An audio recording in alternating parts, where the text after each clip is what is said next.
Hi అండి, welcome to mass kitchen. ఈరోజు మన రెసిపీ ఉల్లిపాయ పకోడీ అండి. దీన్ని గట్టి పకోడీ కూడా అంటారు. ఇప్పుడు మనం ఉల్లిపాయ పకోడీ ఎలా వేసుకోవాలో చూద్దామండి.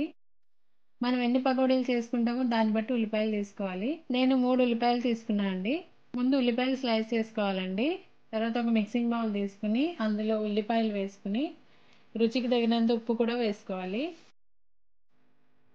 ఒకసారి జస్ట్ అంతా ఒకసారి కలపాలండి. జస్ట్ ఇలా మిక్స్ చేసి 5 to 10 minutes పక్కన పెట్టేయాలి. 10 minutes తర్వాత ఉప్పు వల్ల ఉల్లిపాయలో చూసారా నీళ్లు ఊరాయి. ఇప్పుడు మనం ఇందులోనే శనగపిండి కలుపుకోవాలండి. నేను ఒక హాఫ్ కప్ శనగపిండి వేసానండి. అంటే మనకి ఉల్లిపాయల్లో మాయిశ్చర్ ఎంత ఉంటుందో దాన్ని బట్టి పిండి వేసుకుంటాం. 1 టేబుల్ స్పూన్ బియ్యపిండి వల్ల మనకి క్రిస్పీనెస్ వస్తుందండి. ఒక హాఫ్ స్పూన్ పసుపు, ఒక హాఫ్ స్పూన్ కారం, కొత్తిమీర కూడా వేసుకుని కలుపుకోండి మొత్తం. ఇప్పుడు ఉల్లిపాయల్లో ఊరిన నీళ్ళతోనే కలుపుకోవాలండి. ఇది మనం ఎక్స్ట్రా వాటర్ పోయక్కర్లేదు. ఈ గట్టి పకోడీకి మనకి పిండి చాలా గట్టిగా ఉండాలండి. ఒకవేళ మీకు ముద్దగా అనిపిస్తే ఇంకా ఎక్స్ట్రా కొద్దిగా శనగపిండి ఇంకా బియ్యపిండి కలుపుకోండి. ఇప్పుడు స్టవ్ మీద ఆయిల్ పెట్టుకుని ఆయిల్ వేడైన తర్వాత ఇలా పకోడీలు వేసుకోండి.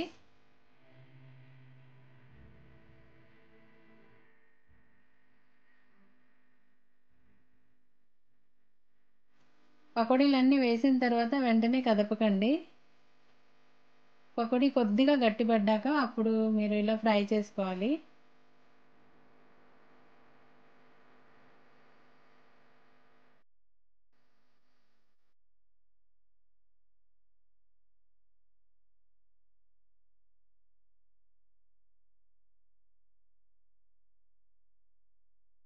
చూడండి, ఇలా గోల్డెన్ బ్రౌన్ అయ్యేంత వరకు ఫ్రై చేసుకుని తీసేసుకోవాలండి.